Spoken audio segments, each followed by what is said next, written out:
Square and square root, वर्ग और वर्गमूल कैसे निकालते हैं देखिए। ज्योमेट्री में आपने इस प्रकार की एक शेप देखी होगी, आकृति देखी होगी, इसको क्या कहते हैं? स्क्वायर। वर्ग,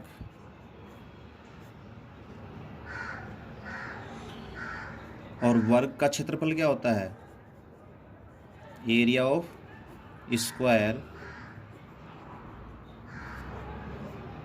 भुजा का स्क्वायर, अर्थात भुजा इंटू भुजा। एरिया ऑफ स्क्वायर क्या होता है? भुजा का स्क्वायर, भुजा गुणा भुजा, ये एरिया ऑफ स्क्वायर होता है। ए का स्क्वायर, यहाँ ए क्या है? ये भुजा की लेंथ है। भुजा की क्या है? लेंथ है। भुजा की क्या है? ये लेंथ है। तो ये हम ज्यामिति में देखते हैं, ज्योमेट्री में। अब हम किसी संख्या का वर्ग निकालते हैं तो कैसे निकालेंगे, क्या क्या उनके गुण धर्म होते हैं, क्या प्रॉपर्टी होती है स्क्वायर की, वो देखेंगे। यहाँ देखिए, और वर्ग होता क्या है? वर्ग किसी एक संख्या को उसी संख्या से, उसी नंबर से मल्टीपल कर देते हैं और जो प्रोडक्ट प्राप्त होता है तो वो उस संख्या का वर्ग होता है, वर्ग कहलाता है। एक का वर्ग क्या होगा? एक को एक से गुना करेंगे, एक आएगा। दो का स्क्वायर, दो गुणा दो कितना आएगा? 4। इसी प्रकार तीन का स्क्वायर, तीन गुणा तीन 9। 4 का स्क्वायर, 4 गुणा 4 16। ये इसका क्या है? वर्ग है। मैं 1 से 10 तक के वर्ग लिख रहा हूँ सभी संख्याओं के। उनमें हम कुछ ऑब्जर्व करेंगे, उनमें कुछ प्रॉपर्टी निकालेंगे, कुछ सामान्यीकरण करेंगे। देखिए कैसे। 1 का स्क्वायर 1, 2 का स्क्वायर 4, 3 का स्क्वायर 9, 4 का स्क्वायर 16, 5 का स्क्वायर 25।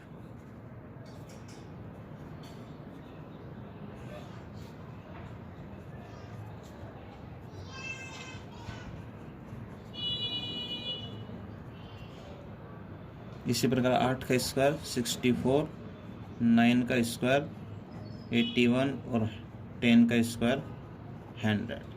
यहाँ आप देख रहे होंगे कि 1 का स्क्वायर 1 है, 2 का स्क्वायर 4 है, 3 का स्क्वायर 9 है।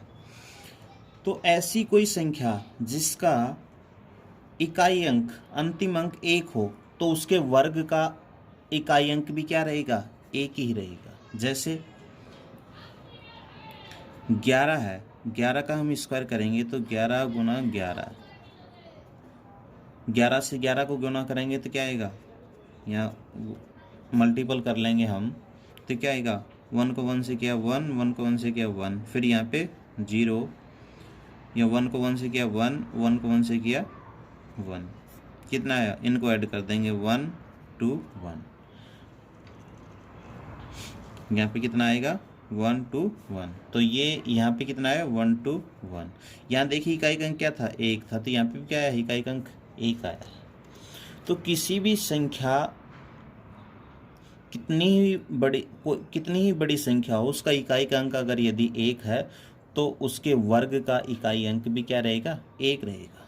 इसी प्रकार 2 का स्क्वायर 4 है, तो जिस संख्या का इकाई अंक, अंतिम अंक क्या होगा? 2, तो उसके वर्ग का इकाई अंक भी क्या रहेगा? 4 रहेगा, वो कितनी ही बड़ी संख्या हो जाए।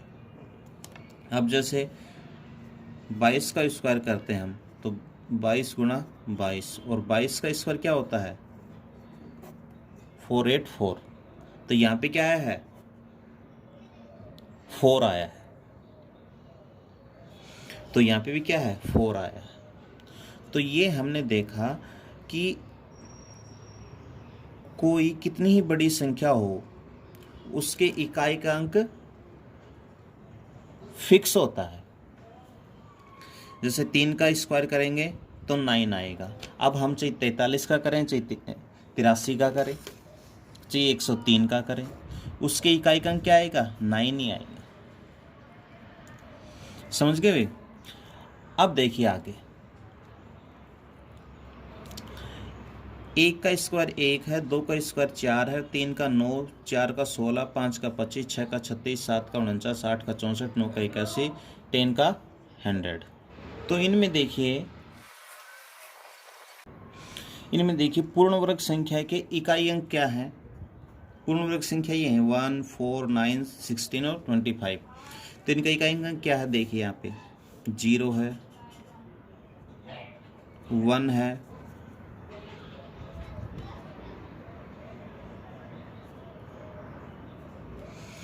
तो इनमें इकाई का अंक इन पूर्ण वर्ग संख्याओं में क्या क्या है? 0 है, 1 है, 4 है, 5 है, 6 है और 9 है। क्या नहीं है?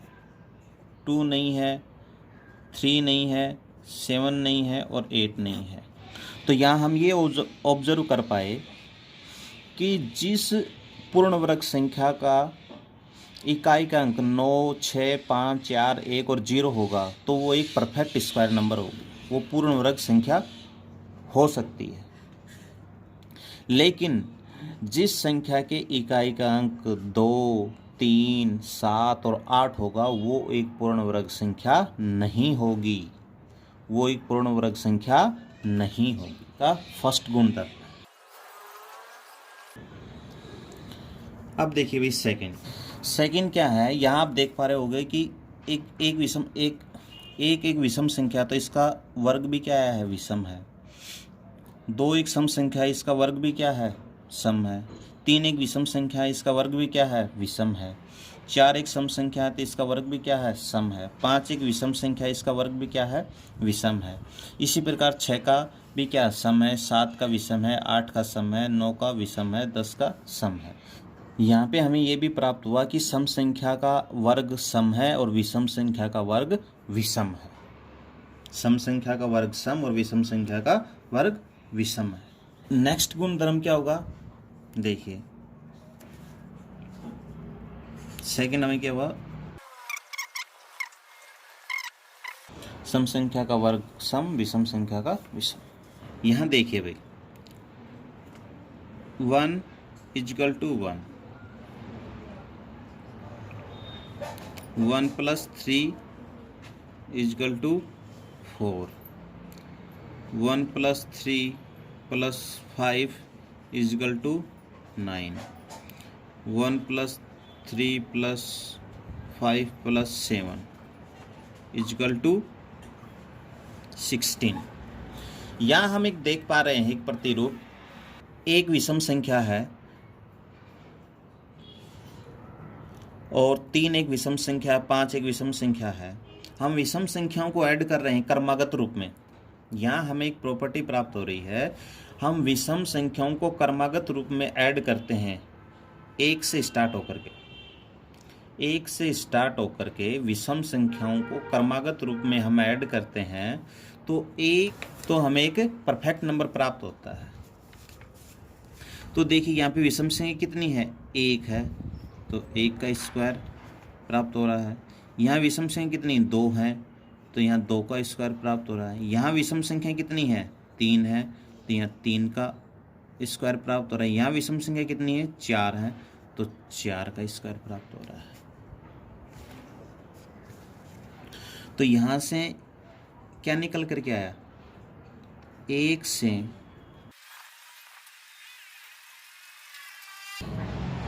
से प्रारंभ होने वाली क्रमागत विषम संख्याओं का योग एक पूर्ण वर्ग संख्या प्राप्त होती है। तो यहाँ पे हमें एक पूर्ण वर्ग संख्या प्राप्त हो रही है n²। अब देखिए नेक्स्ट प्रॉपर्टी, 2 पूर्ण वर्ग संख्याओं के बीच संख्याएं। 2 पूर्ण वर्ग संख्याएं हमें मिलती हैं तो उनके बीच में कुछ ऐसी संख्याएं होती हैं जो पूर्ण वर्ग नहीं होती। जैसे 1 का स्क्वायर करते हैं 1, 2 का स्क्वायर करते हैं, क्या प्राप्त होता है 4। देखिए यहाँ पे 1 है पूर्ण वर्ग संख्या और 4 है पूर्ण वर्ग, लेकिन 2 और 3 पूर्ण वर्ग नहीं है। इसी प्रकार 3 का स्क्वायर करते हैं तो क्या प्राप्त होता है 9, 5, 6, 7 और 8 पूर्ण वर्ग संख्या नहीं है। इसी प्रकार 4 का स्क्वायर करते हैं तो 16, यहाँ पे 10, 11, 12, 13, 14 और 15 ये पूर्ण वर्ग संख्या नहीं है। तो यहाँ पे देखिए क्या प्राप्त हो रहा हमें, यहाँ पे 2 संख्याएं, यहाँ पे 4 और यहाँ पे 6 संख्याएं पूर्ण वर्ग नहीं हैं। तो 2 पूर्ण वर्ग संख्याओं के बीच में कितनी पूर्ण वर्ग संख्याएं नहीं होंगी, वो क्या नहीं होंगी, देखिए कितनी नहीं होंगी, वो 2n संख्या नहीं होंगी, 2n। और यहाँ पे n क्या होगा, जो छोटी संख्या होगी ना क्रमागत रूप में वो n का मान होगा। यहाँ देखिए 2 और 1 में देखिए तो n का मान क्या होगा, 2 और 1 में छोटी संख्या क्या है 1, तो यहाँ पे 2 गुणा 1, यहाँ पे 2 संख्याएं नहीं रहेंगी, तो देखिए 2 ही नहीं है। इन दोनों में देखिए यहाँ n का मान क्या हो जाएगा, 3 और 2 में 2, तो कितनी संख्याएं प्राप्त हो रही हैं 4, तो देखिए 4 है।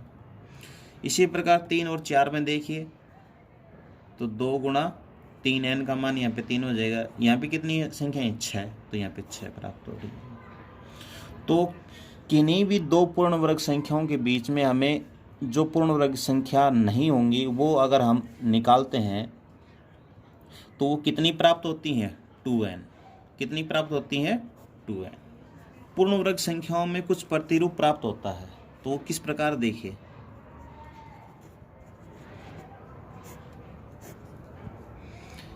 एक का स्क्वायर करते हैं तो 1 प्राप्त होता है, 11 का स्क्वायर करते हैं तो 121, मैंने पहले भी निकाल के दिखाया था। इसी प्रकार 101 का स्क्वायर करेंगे तो हमें प्राप्त होता है 1, 2, 3, 2, 1।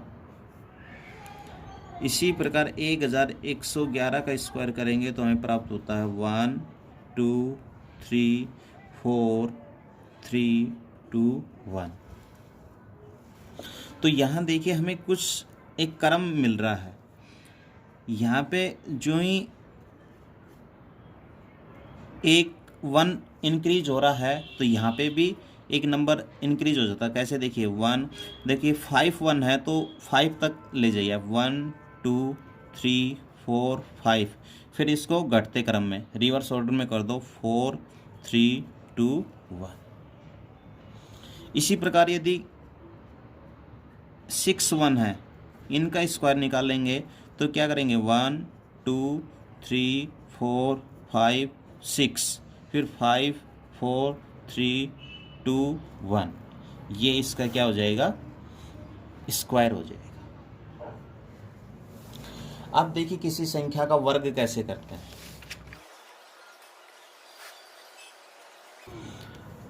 अब देखिए संख्याओं का वर्ग ज्ञात करना, 23 है, इसका स्क्वायर ज्ञात करना हो तो क्या करेंगे हम 23 को 23 से मल्टीपल करेंगे तो क्या आएगा, यहाँ देखिए 23 को 23 से मल्टीपल करो, 3 3 जा 9, 3 2 जा 6, यहाँ 0,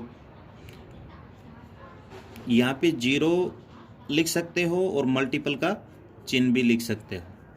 इसके लिए भी एक वीडियो बनाऊंगा आपके लिए, उसमें समझाऊंगा आपको।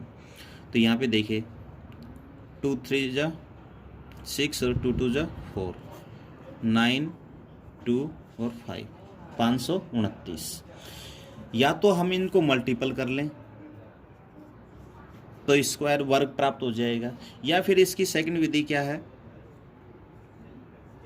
23 का स्क्वायर, इसको 20 + 3 इसका स्क्वायर कर लेंगे। आपने प्रीवियस क्लास में पढ़ा होगा 1 + b का स्क्वायर क्या होता है a² + b² + 2ab। तो यहाँ क्या हो जाएगा,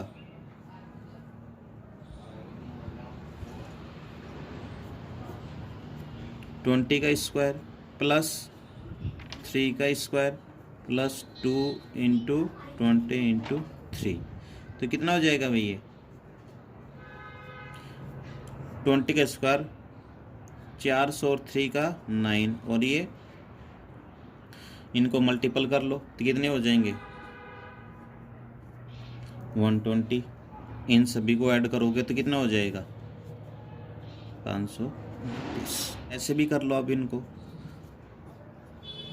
20 प्लस 3 इस प्रकार से भी कर सकते हो, और 20 प्लस 3 2 टाइम लिख लिया हमने इनको, तो इसको ऐसे कर लो 20 को इन दोनों से मल्टीपल कर दो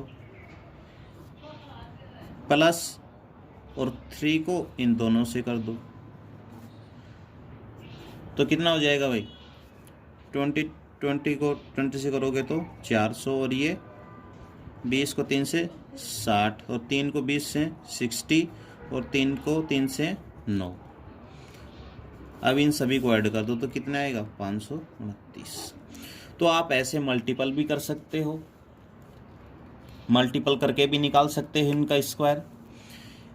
उससे निकालोगे तो इस विधि से निकाल दो, a प्लस बी के स्क्वायर से निकाल दो। इससे नहीं निकालो तो इससे निकाल दो, 20 प्लस 3 कर लो।